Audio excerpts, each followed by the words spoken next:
Hello, everybody, and welcome back to Matt and John. Matt and John make a podcast.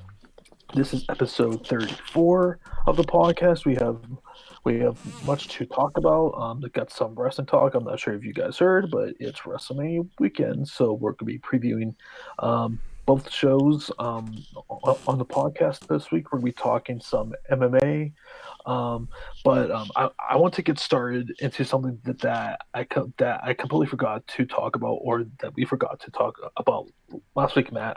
Was the Chris Benoit Dark Side of the Ring, and I also saw saw the New Jack Dark hmm Side of the Ring. Have you seen that yet? Yes. Um, so just your general thoughts, but first we'll start with the Chris Benoit two-part documentary that they did on there. What are your thoughts on that? Um, it is, I think, a very emotional story, obviously. Mhm. Um, there's a lot of stuff that I either forgot about or didn't know, which was Mhm. very interesting. And just to hear um, the different sides of the story, especially from his son, was really interesting to see. Um, I think Jim Cornette's going to have Kevin Sullivan on his Mhm. show That's gonna be since interesting. he wasn't obviously on the show itself. Mhm. Um, but so it was very interesting. It just reminded me of just how we lost somebody that just thinking about what could have happened now up to this point, how wrestling would be different now if he was still around, if he would still be wrestling, and Mhm. how the business would change. Because obviously, um, with the deaths of him and Eddie, which they got into too, which Mhm. It was, to me, when Eddie died. That's what pretty much yeah, it was a freaking wrap for Benoit, because they really went into deep detail at just how devastating that was for Benoit. Like, for Benoit, that was like losing a father, like losing a mother, just a really close family member, and he never got over with that. I mean, hell, he was keeping a journal and physically writing yeah, I to never knew that. Eddie. Like, he was like essentially writing suicidal notes on a daily basis. Like, and the seeds of like were definitely planted for him to basically go insane. Like, it was just a ticking time bomb. And like, what I didn't know was how brutal that he murdered his family. Like, I didn't know that he essentially broke his wife's back and strangled Yeah, her. Like, and how basically he gave his son, I think he gave son his son Xanax, and then just suffocated him. hmm Like, it just, like, I knew that he killed him, but I didn't think it was like that brutal, to where like you're just like, I I mean, like, I don't know how anyone in his family could ever really forgive him. And like, you hear his other son, David Benoit.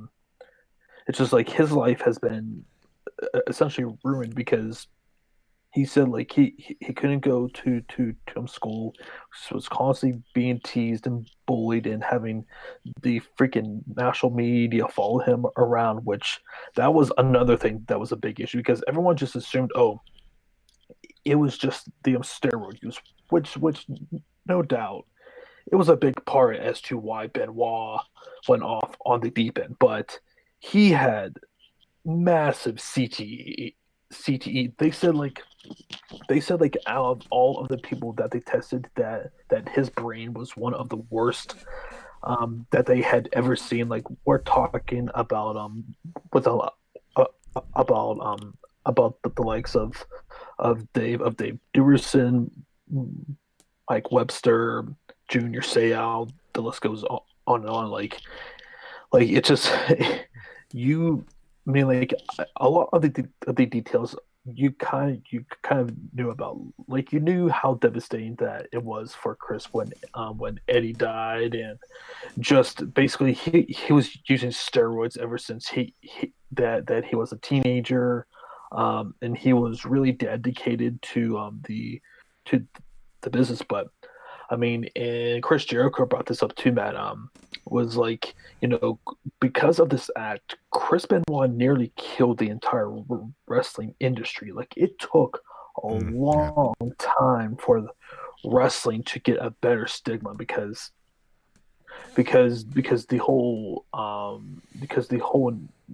narrative on that was that like it was a bunch of like roided up guys. And another thing that was really buried in this thing too, the WWE steroid policy. My God, did they tear that thing to shreds? Like that author of that one book, who was on their map.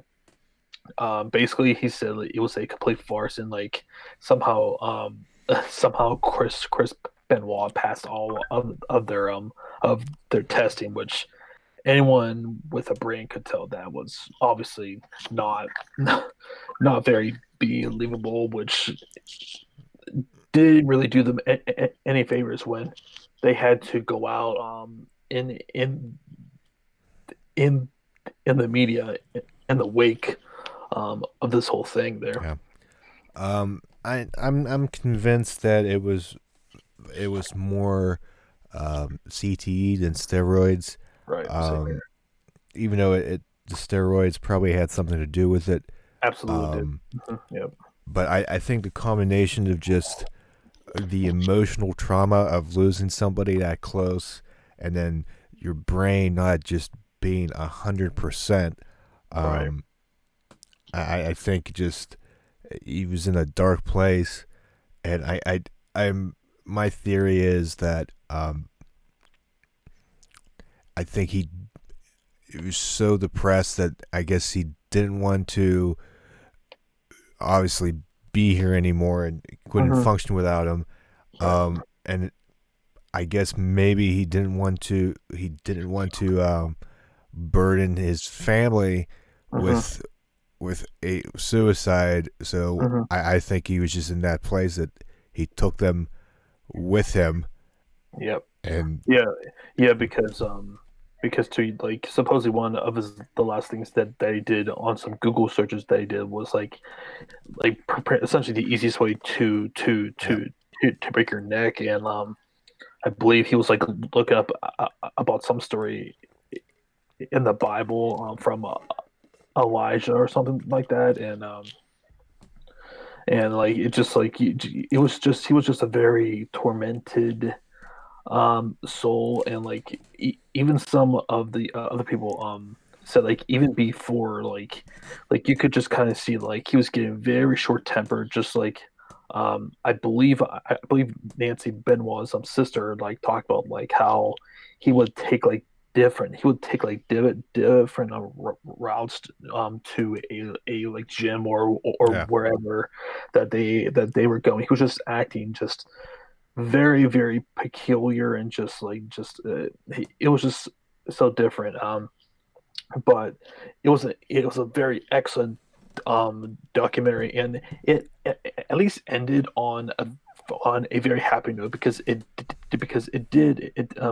because of Chris Jericho. He did reconnect David Benoit, and Nancy Nancy Benoit's sister, who had been essentially estranged for, I believe, 13 years.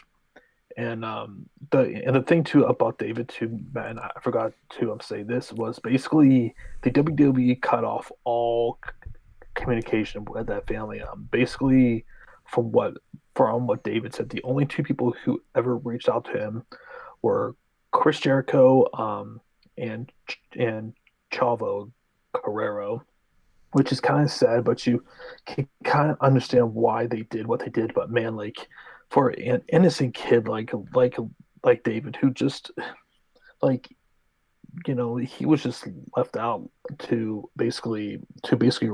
rot, and you can tell it's been a struggle for him ever since that day. And he still says that the person who did that to his family wasn't his father. It's just um, and that brings back the whole conversation with CTE there. Yeah. Um, yeah. So that was a emotional. It was a good, well produced first episode Hmm. of Dark Side of the Ring, and then this past week, we had Oh, the New Jack story, um, which this which was which was interesting because there's a lot of stuff I didn't know. Yeah, I had very limited information about the original ECW, like because when I was a kid, I didn't watch them at all. I was mainly WWF and WCW at that point, and but man, just the stuff like which I had no idea about, like the whole incident with the whole like mass transit incident, Yeah, um, like that was eye opening to me. To my surprise, like this man basically almost killed a man, and like supposedly two, two, two. two men, which it's a miracle that freaking New Jack did not end up in jail at all. And basically, if it wasn't for Heyman basically saving his ass, he was probably going to be in jail for a very very long time. But the other thing I could say was about like New Jack. He was real. Basically, Jerome Lane and New Jack were the same exact person.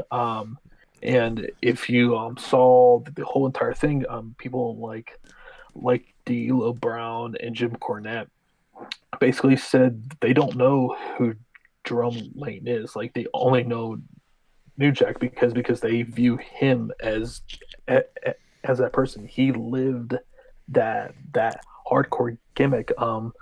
Because at the time he was like one of the first person to like be before Jeff Hardy started doing all of those crazy dives and stuff. I mean, like New Jack was doing that essentially every single night, Yeah, which at the time that fit the era, and he became a pretty big star. And just the stuff with him when he was starting out in Smoky Mountain Wrestling with Jim Cornette, and just the riots that they were starting by like trying to make white people mad, yeah, which was basically hilarious. yeah, basically Jim Cornette said, yeah, just go out there and piss off some white people, and and he was essentially doing this when he was essentially half coked up on top of that, which again, I don't know how he's still alive because he had to have been doing it essentially every single night. Yeah, And just some of the things that he was saying, like essentially thanking OJ Simpson, and giving him a compliment, and when they were building up some sort of a feud, just constantly pissing off that Southern audience, and it was just kept on getting worse and worse and worse. And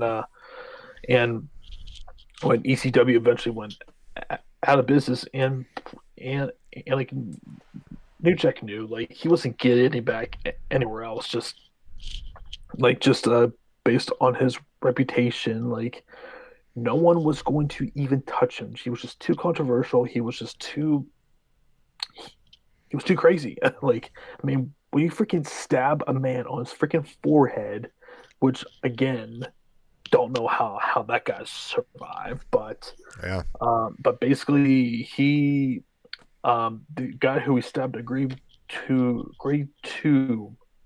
drop all charges if they were to make an angle out of it, which New Jack agreed to, but he never followed through with that. He packed up everything in Florida and left. So I mean, he essentially worked him into that there. Yeah, it was. he was it's what you see is what you get, and if you and he was true to his word. If you double crossed him or went Oh, against him, he he took it out. he made you pay. He made you pay. Yeah, Like that's. I mean, like he put the fear of God into you, and he also brought up essentially why he was like this. He brought up his whole upbringing. Basically, his father stabbed and shot his mom. That kind of traumatized him. yeah, that's messed up. Yeah, just like just kind of just like talking about like he just had a very unstable upbringing, and that wrestling just kind of brought him something, and like he viewed this persona that he created, and he lived it every single day. But a very good documentary. And I believe what was this or no, next week is the Brawl for All. Uh, Yes, I believe it's I that, believe it is. Yeah. and the finale I believe is the one on Owen Hart, which that's the one I'm most looking forward to because Owen's widow is all over this. I'm like, oh god, she's going to tear the WWE to absolute shreds, and this is going to be must see TV if you could say, man. Yeah, it's that one I'm looking forward to. Brawl for All, because I'm just interested to see Uh-huh. all the backstage stuff.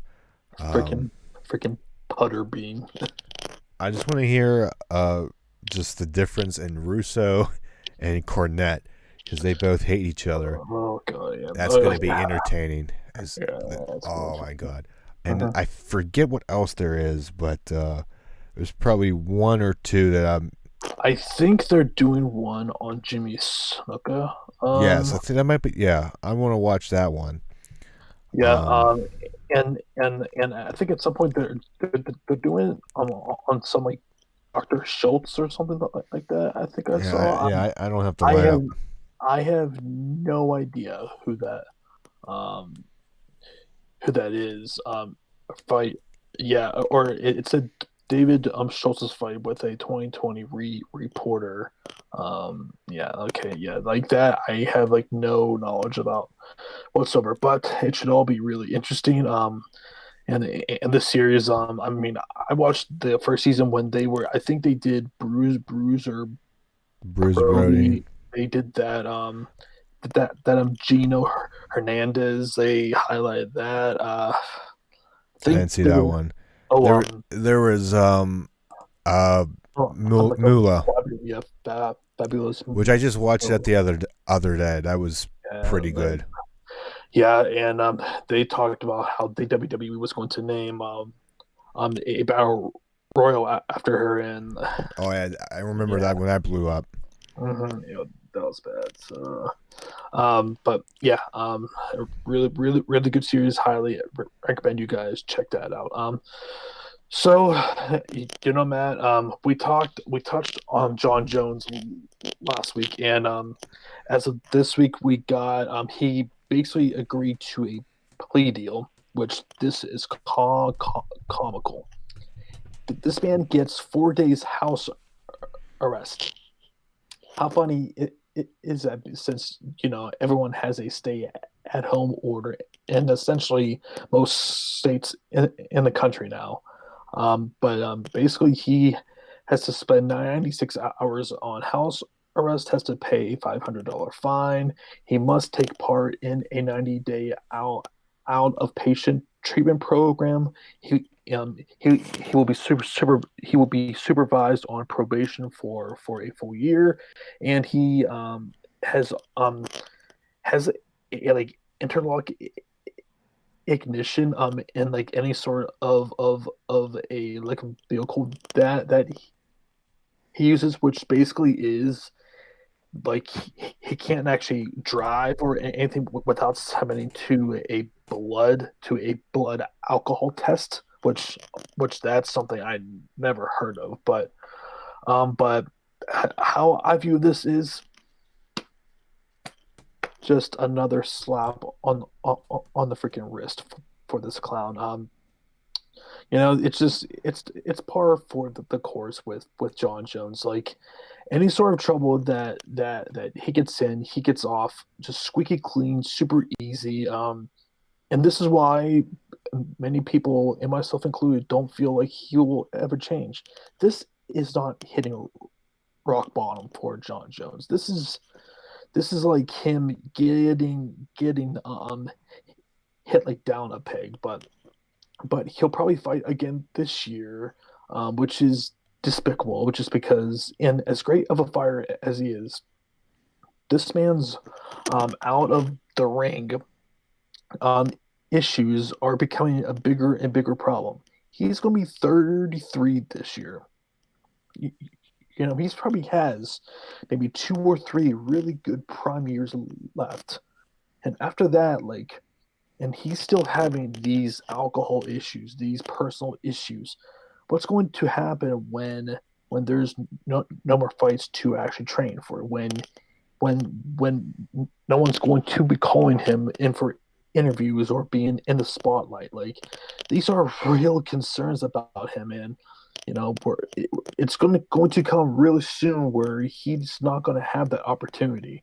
And I'm hoping that someone within his camp, someone close to him, just gets to him and just says, "Hey, dude, like you need to start to act your age." Like he has, I believe, 4 kids now. Like just like he's like just a complete and utter just up.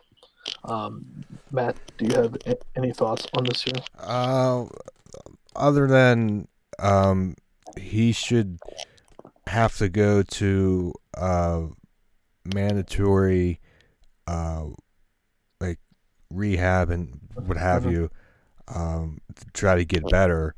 Like, Yeah. and the UFC should pay for it to try to get him better. Mm-hmm. I mean, there should be a punishment, but at the same time, um, try to get try to get this person better. So when he is done, he's not an endangerment to himself, and you know the worst can happen. We don't Mm-hmm. want that. So I don't. He shouldn't fight unless he does rehab. Mm-hmm. He has to do something to try to get his life on track, and it would be irresponsible. I think it'd be irresponsible for UFC to not do anything because he's at this like tipping point. If you Mm-hmm. don't do anything, and then if something bad happens, then it could come back on them. Like, well, they just used him for money and fights. They didn't help him and care for him. Which Um, is, which has been essentially what they have been doing. Um, it just they need to like whether it's like send him to into rehab or just go through a whole course of events to get him to be able to fight again um because as I said that there's going to come a point when this all goes away and like you have to move on with your life. You're you're not an athlete anymore. You're not a fighter anymore. It's just and if you saw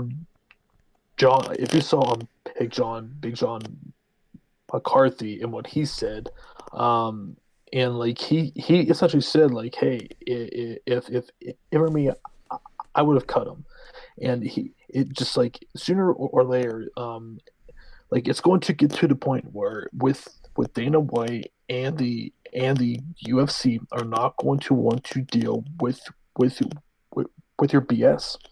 Like sooner or later, you have to act like an adult, and he's the only one out of all of this in this whole quarantined of stuff that we are currently in. He's the only one who, for some reason, felt the need to go out and do something with a freaking homeless person at 4 a.m. and blowing twice the freaking legal limit. It's just the horrible bad decisions that this man just continuously makes is just astounding. It's just Yep. he's a screw up. It's just a big screw up. Um, and we had some other MMA news as well. Basically, Habib is stuck in Russia, and I believe they also have a stay at home order, or basically the country is essentially shut down.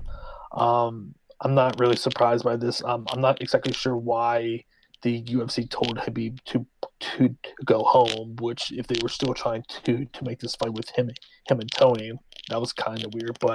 Um, but I just don't see how they're going to make this fight happen in a few weeks, because I believe also, Matt, that California has canceled all gatherings, I believe, through the month of May. So so basically anything through there is squashed. I would imagine with Vegas we'll probably do that relatively soon. It's just there's too many obstacles to happen, and everyone is kind of questioning why is this company so dead on and trying to book these events. And the only thing I can come down to, Matt, is they are in mass amounts of like debt, and they have certain people who they have to pay off, and that's why they're like so desperate to get these events booked to kind of pay off a lot of their debt, which I believe this came from the from the sale of the company when that happened back in 2016. So it's just like just it's just really bad publicity right now, and I think they just need to come to the realization that that nothing is going to happen until things go back to somewhat of of of normalcy, Yep. which who knows how long that could be, you know. Yeah. Yeah, and the segue into, I guess, the weekly Mhm. coronavirus Right. talk, Mhm. which we've reached over 1 million cases. Yeah, I'm not surprised by that. No, um, like I was just like thinking to myself the other day, like when it does become normal again, like Mhm. like that's gonna be like just weird to do because we're used to, well, everybody has a different situation, Right. whether you're working from home or Mhm. still working since you're essential. um Which, by the way, I am considered an essential worker, but I've been at home, fortunately, and I'm able to to do that. you're essential, not that essential. I'm essential. No, but today it was weird because I had to go out and I had to go shopping Mhm. to go to different places, Mhm. and I had to pick up something for my dog, a flea collar. We ordered online and just sitting in the parking lot and having curbside service, like having them come to me. And Mhm. I know if there's obviously curbside service like Mhm. stuff now, but like I've never done that. Yeah. And yeah, and then I had to go to Target, or as the French say, Target. Um, My dad says that all the time. Target. And Hard. just walking in, there are some workers, at least one in particular, that had a mask on. I saw several customers with uh, masks or gloves. It was, and then seeing some in the parking lot, it was just weird. Like, it didn't seem like anything out of the usual in terms of seeing people in the store, but just seeing how everybody was acting, it was just a surreal. It was just an unbelievable thing. And then I visited our friend Brandon, Hmm. I stopped and said hi because he lives right by um, where I was, and I was Hmm. just going the a social distance talk in the driveway, just talking real Elbows. quick. We did elbows, um, and there is a like a one of those small. I don't even want to describe it. Like those hospital things you can Hmm. go to if you're like sick. You can go whatever, and they had drive up um, coronavirus testing, and I was sitting there watching a couple cars go through, and workers in head to toe blue, um, like not hazmat suits, but covered, Hmm. and just going up to cars and getting testing. Just it was just a weird thing to Yeah. witness. Yep. Um, so and then I don't like it's gonna be weird. I don't know how long we're going to be like this. At least for my job in working in the public Well, yeah. education, Well, yeah.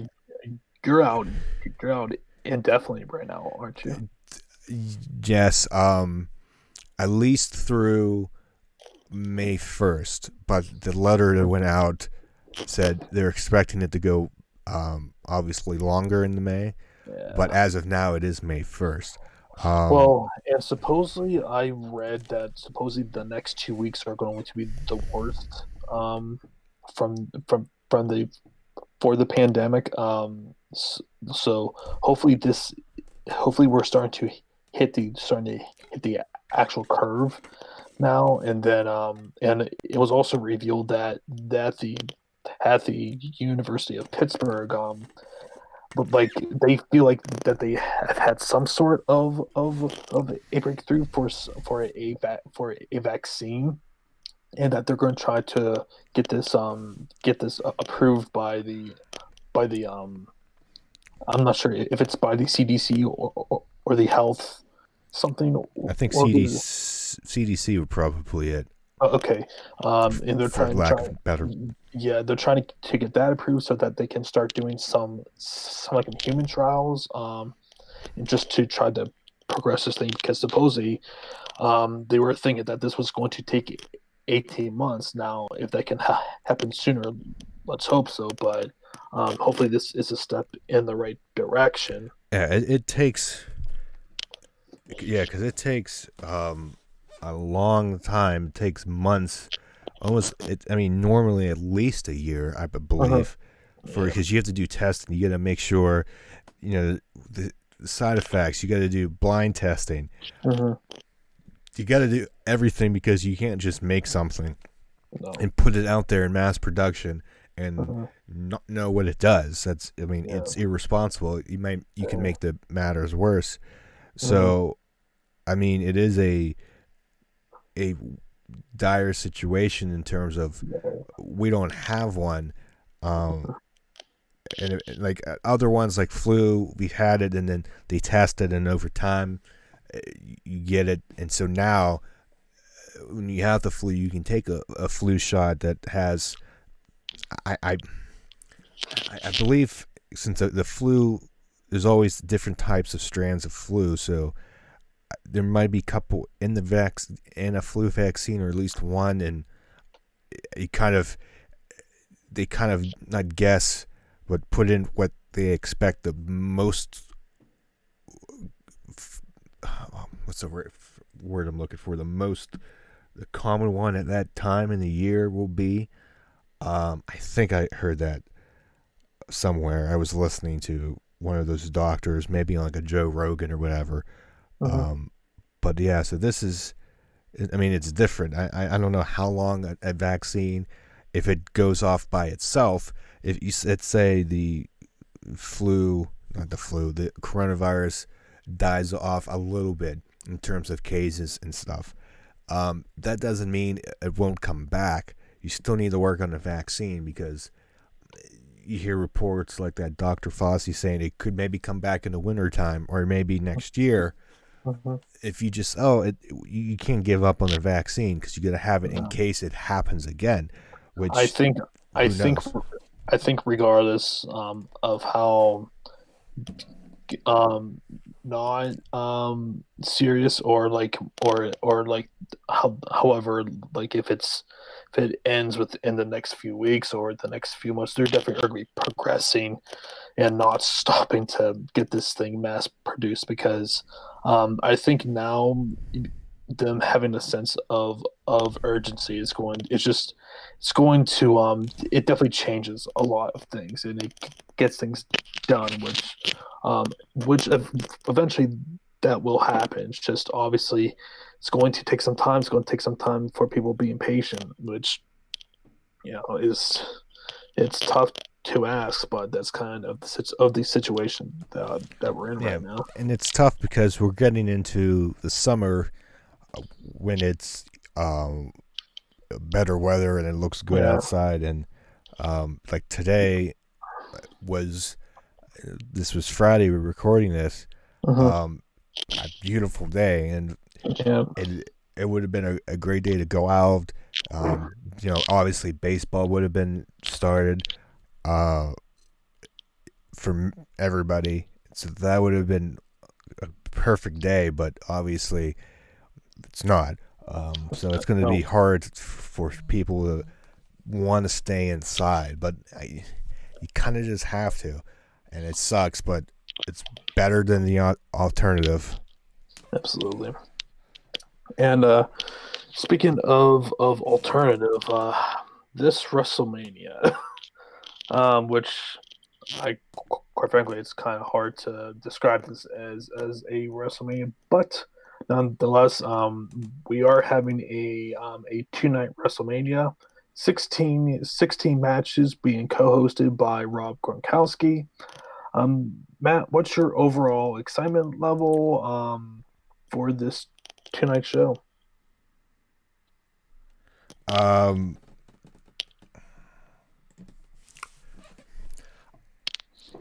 Obviously, it's not up there with a regular Mania because obviously it's not a regular Mania. On the scale of 1 to 10, I'm torn between a 6 and a 7 for me personally. Mainly, I'm just interested in seeing how everything is put together. Mm-hmm. How it is more intrigued in that than um, anything else. I'm just interested how it all comes together, and hopefully it's. I mean, hopefully it's a good show. I know everybody's knocking it, but at this point, what are you gonna do? At least there's some. We said this, I think, on Wednesday that at least Mm-hmm. there's some form of entertainment for us, and so that's one thing to be commendable about. The other side of that coin is that it's Well, it's not the same. It's not wrestling. You're still pulling people. You're mhm. taking away that it's for Mania. It's not Mania because you're wrestling in front of Nobody. 70,000 people. But Yeah, yeah, it's that it is what it is. It's just yeah. Hmm. we'll see what Well, kind of show.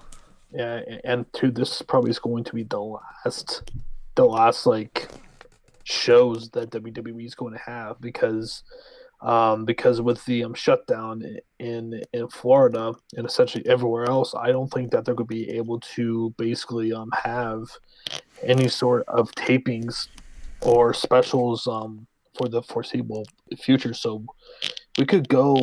I mean, like definitely, it's going to be all of them April because I think outside of NXT, that pretty much everything else is like done as far as like fresh new content. They're basically done with both Raw and SmackDown. So this could be it, and so it's going to be interesting to see how they cap a lot of these feuds off, which I think we're going to be seeing endings like this feels like truly like a season finale to a show because who knows when the next time that WWE is going to start to air live content, which who knows it could be at the end of April or it could be into May into June, who knows. So But and for my excitement level, I'd be lying to say if I was excited at all.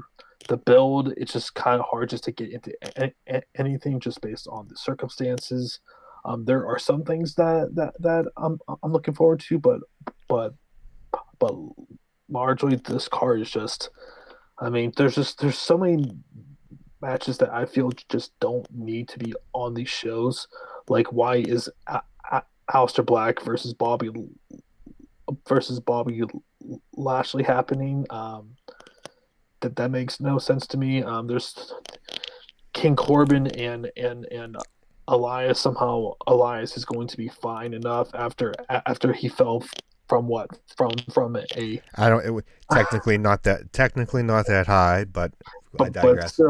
still pretty devastating. Like, so apparently that's happening. I mean, but and the whole uncertainty with the Miz right now, because apparently he was sent home for a high temperature that he had. So don't know what's going on there.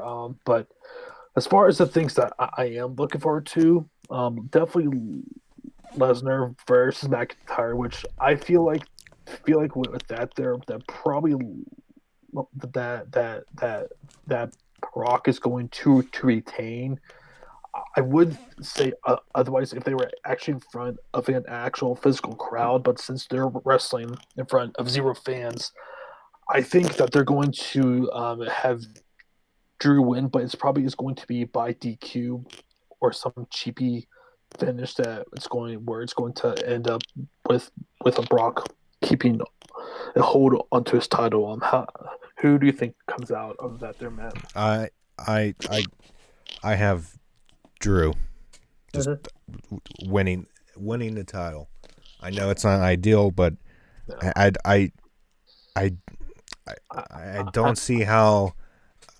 I mean, I think they I probably. don't want to extend this to whenever.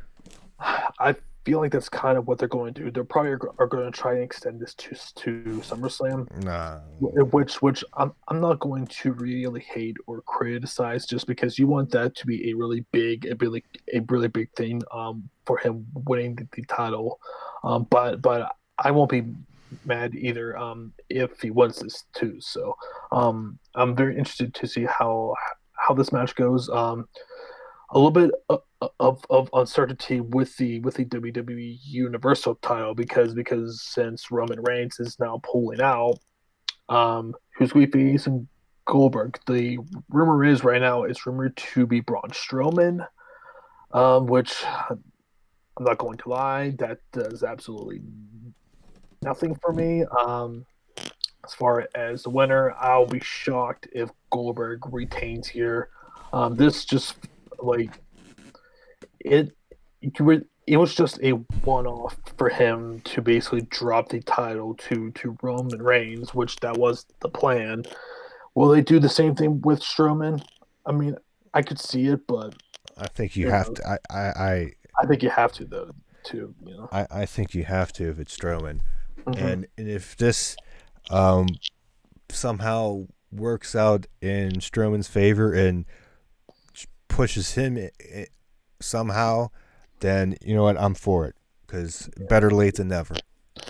I guess it's just I feel like that the damage has been done essentially with Strowman, in that his time to really hold that title, I I feel it, has yeah, passed. he's still over.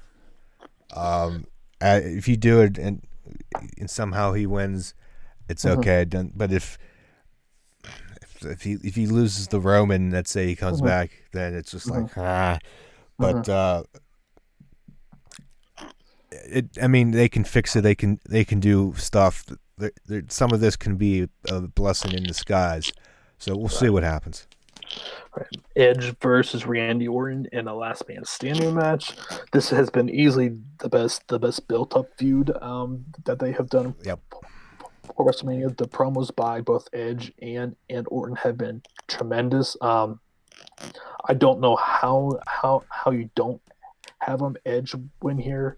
Um, to me, it doesn't really make any sense for him not to win here.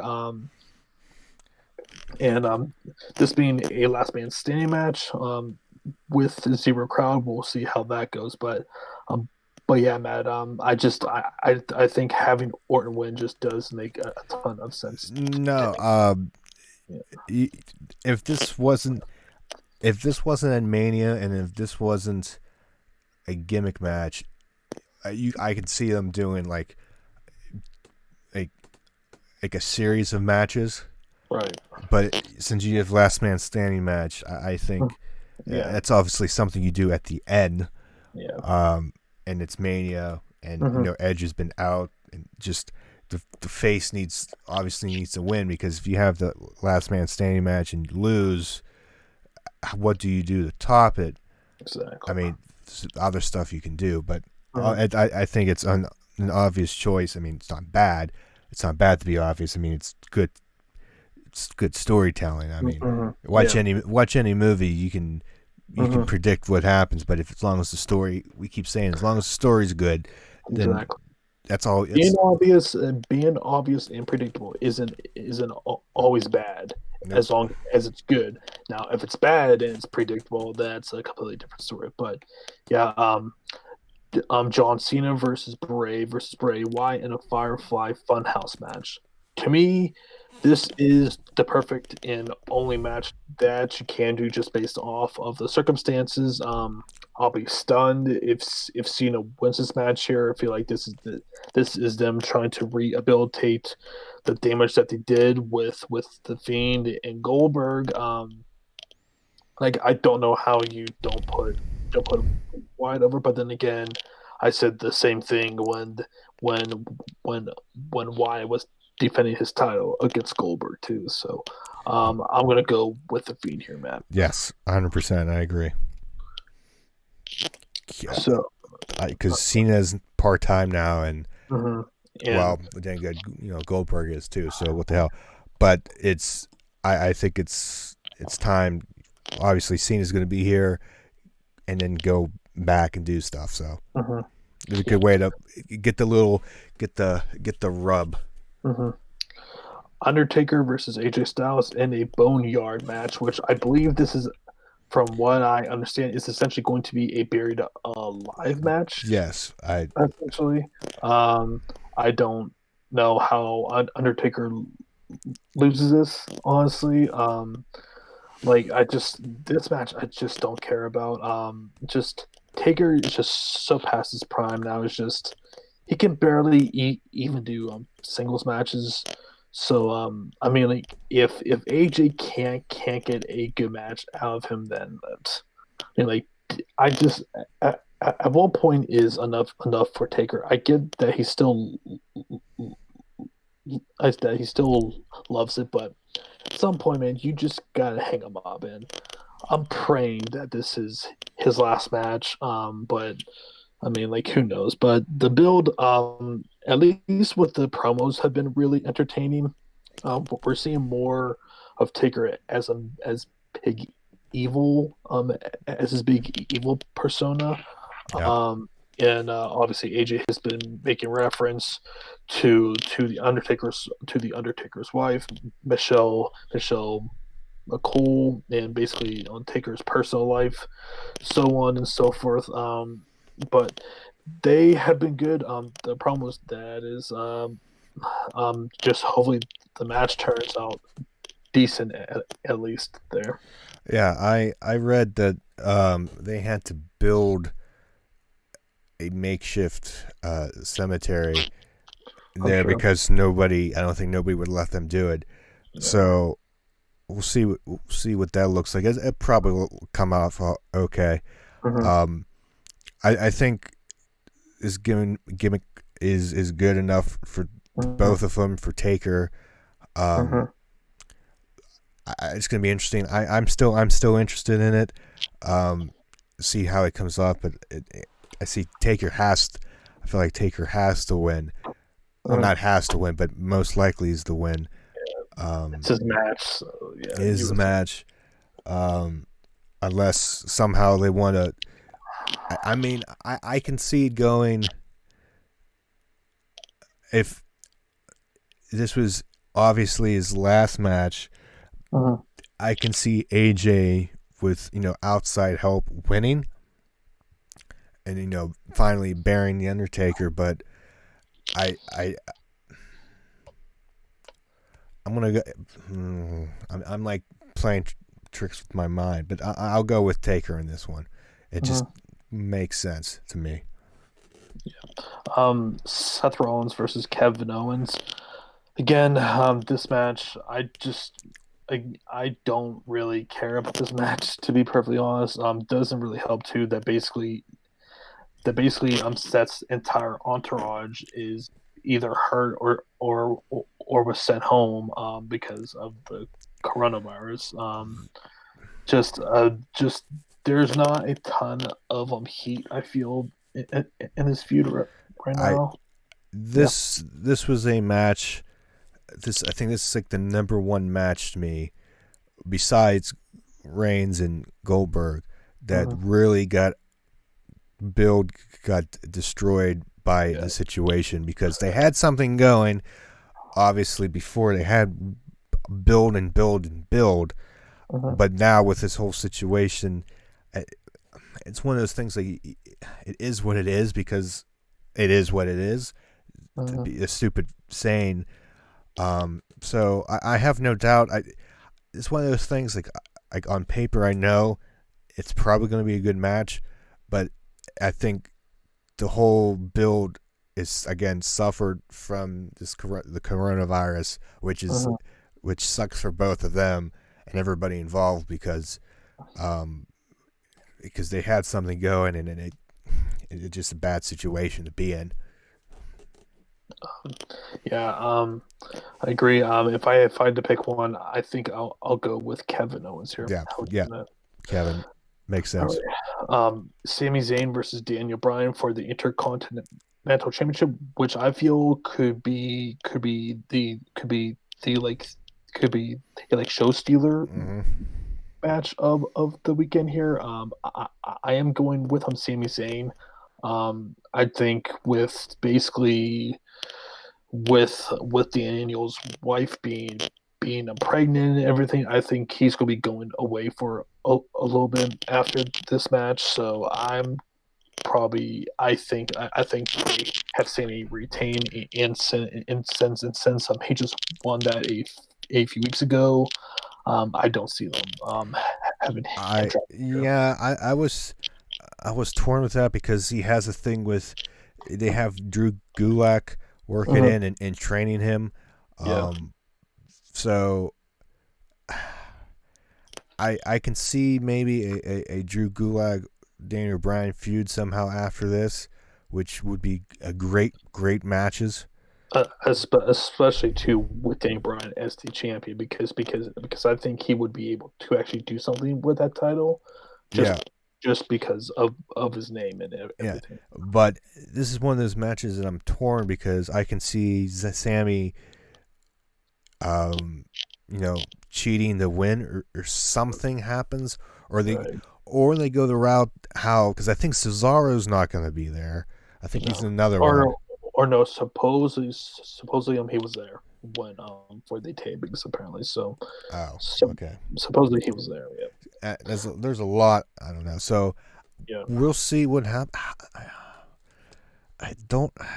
Mm,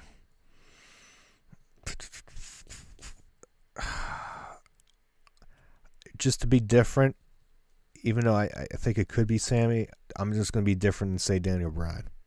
All right. Then Um, that's a flip of a coin for me. Becky Lynch versus Shayna Baszler for the Raw Women's Championship. I think any other decision that is not Shayna Baszler is a stupid decision here. Becky has been champion for a full calendar year now. She has, I feel like, has gone as far as she possibly could, and you need to start to create other stars here, and um, so no other better way than putting the title onto Shayna Baszler, and especially with how strongly that this woman was booked in the chamber, and essentially her whole entire NXT run. I would be very angry if they did not put the title on Shayna. How do you feel? Yeah. I think you got to go with Shayna. Have to. The only thing that worries me if you do traditional, you know, wrestling booking of the person who goes over to before the Mhm, show doesn't win going into it, and mhm. in this past Monday, Shayna got the upper hand. So, but Well, but and but if you can do that, if you want to make Shayna just look like a badass going into it, mhm, which I yeah. hope is the case, and it should be the case, and I'm going with Shayna on that. Well, and on top of that, it's going to be really hard to make it believable that Becky can beat Shayna Baszler. Yes, Just with just her persona, her athletic background, and just everything that goes along with that. Like, quite frankly, there's very few women in this company that you could actually buy. Okay, I can buy her pinning Shayna. And Becky is definitely not that person. So at it least not should, right now. at least not right now. She's just lost a lot of steam from there. Then we have the NXT Women's Championship between Rhea Ripley versus Charlotte. As much as it pains me to say this, I think they're putting Charlotte as the NXT champion here. I'm going to absolutely hate this. This is going to kill essentially any steam that Rhea Ripley had. Um, and it means pretty clear that they want Charlotte down in NXT for a short stint, if above anything else, to try and combat against AEW a little bit on Wednesday nights. But um, I just don't feel like that this is really good for the women's division in NXT. Because to me it's been proven Charlotte is not a draw, and and this has been proven. So I When who said she was going to go down to NXT? or no, that's Oh, my feeling. Yes. I I I respectfully disagree. I don't think that is. I think I think Rhea retains. You Lord, make I hope. you make a star out of her. You're making a star out of Shayna, and you're making a star out of Rhea. Um, and then Lord, you're using Charlotte to put her over. That is my well, opinion. I'm going with Rhea.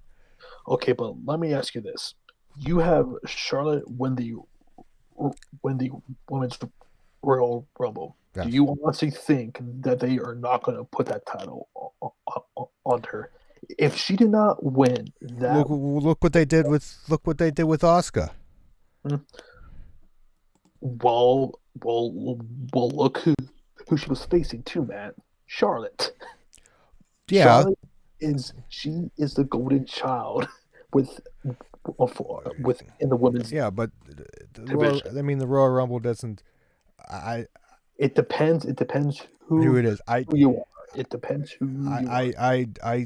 I don't think I don't think she wins. I don't.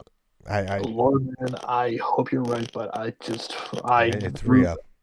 I'll be very surprised. Hopefully, I'm wrong, but I I think think that they're building her. I think you get two new women standouts in this division. we shall see. So then we have the SmackDown Women's Championship, which is a fatal five-way between Bailey. Elimination. Oh, I believe it is. elimination now. Okay, all I right. think it always Bailey. was. Okay, Bailey versus Sasha versus Naomi versus Lacey Evans versus Tamina. If Tamina's not the first one eliminated. So yeah, I do not give a single about this match, Matt. I honestly I'm not even sure who really wins here. I think they'll just have Bailey retain here. No one has been really built up really well here, but I could also see them using this to possibly put the title onto Lacey Evans. But I'm going to conservatively pick Bailey here. Uh, I'm going to say Sasha. Hmm. Just I, I won't be mad about that. to have that going and Mhm. to get the title off of Bailey and to Right, get right. Sasha. That's but you can flip a 5-sided coin, and I know that doesn't make any sense, but for the lack of a other object, and pick a winner. But I think it's Sasha. I just have this feeling. Okay. Otis versus Dolph Ziggler. I'll be very surprised if Otis Match of the night. does win here. I'm more intrigued to see what happens with like Mandy Rose, if anything, after this match. But I don't really have high expectations for the match here. But Otis, hopefully, and should win here. I feel. It should be Otis. Yeah, it should be The Otis. feud of the millennium. Right. Um, the Raw Tag Team Championships between the Street Profits versus the team of Austin Theory and Angel Garza. Austin Theory is taking Andrade's spot due to an injury that he sustained during one of the past Raws from the last He's few weeks. he's not having some good luck recently with No, injuries and right. busting the Yeah. wellness policy. Um, I think it'd be really dumb to take the titles off of Street No. Profits here, especially with an extreme makeshift tag team here. Yeah, Street Profits win. Hopefully, the match is at least good. You would think that with both Austin Theory and Angel Garza, that it should be a pretty good match. So, Yeah. Street Profits here. Yeah, I agree. Street Profits. Right. So this match is still up in the air, like, but for the SmackDown Tag Team Championships, as of right now, Miz and Morrison versus the Usos versus New Day. Matt, is I this a ladder match? I think it is. Let me double check. Okay, I'm pretty sure that it's a ladder Yes. match. Yeah. Okay. I mean, honestly, I have no idea who wins here. Because quite frankly, I could see either one of these three teams winning. But I'm going to say that they keep the titles on, Yeah. like, I was leaning that way too. onto Miz and Morrison here, since they just won those at the Chambers. So I'll stick with them, although I don't feel really confident about them. I'm in the same boat. Mhm. All right. And for the women's tag team titles, the Kabuki Warriors, Asuka and Kairi Sane versus Alexa Bliss and Nikki Cross. I mean, I'll go with Alexa and Nikki Cross. Kabuki Warriors have held those titles forever now. So, I'm going with that too. I'm going with mhm, the change it up. mhm, Um, right. yeah, I yeah, and then since I don't think we got to it, um, I have Aleister Black going over Bobby Lashley. Yeah, and I do as well, and I have King Corbin over Elias as well. Same for you. Nah, I had Elias. I'm going Okay. with Elias All right. because I And I just feel like mhm, since um, Gronk made this match, I feel like he'll get involved somehow and screw Corbin and Elias gets the win. right. Um, and the last piece of wrestling news that I wanted to touch on too was a report that was done by PW. Man, you got Yeah, this like big glare in your little screen. probably because of Oh, the light. Yeah, get your big head in front of it. yeah. Yeah, go ahead. Um, but according to Wade Keller of PW Church, that basically AEW has has like weeks, if not like months of TV filmed for the next for the weeks coming up with Dynamite. Supposedly they already filmed the whole entire TNT Yeah, Championship that's tournament. that's at least Um, 2 weeks. yeah, and supposedly they have like a whole bunch of other matches also taped. So if this thing ends like like soon with the whole pandemic, that a lot of these matches could then end up on AEW Dark in the coming weeks. I mean, and supposedly according to PW Torch, that every single wrestler is completely healthy. They haven't contracted the virus, but they have been advised to go into isolation the next for the Un- next few weeks. Unlike the wrestlers ringside Mhm. this past week, not Yeah, social distancing. yeah. AEW, Yeah. damn it. But yeah. So Matt, I think that pretty much covers everything that we wanted to talk about. But Yeah. as for this weekend, guys, we are planning on doing a review of such on Sunday, I believe, right, Matt? Yeah, I think after the show. Okay, so instead of us coming on here and doing two shows, we're just going to do everything into one. So stay tuned for that Yeah. on Sunday night there. And yeah, did you want to say something, Matt? No, I think I think it would just be easier to do it on one night, just Mhm. because I Right. it just I don't know because I mean not I think depending on how they break it up. Mhm. I mean, some matches I think we'll discuss quick, and it'll be just quick thoughts, and others Yeah. obviously, Mhm. the bigger ones, The bigger ones will. um, dive in more. But Mhm. I don't think it would take too long. That's probably I think an hour show, Right. give or take. Mhm. So it should be good. I think it's just easier for everybody involved.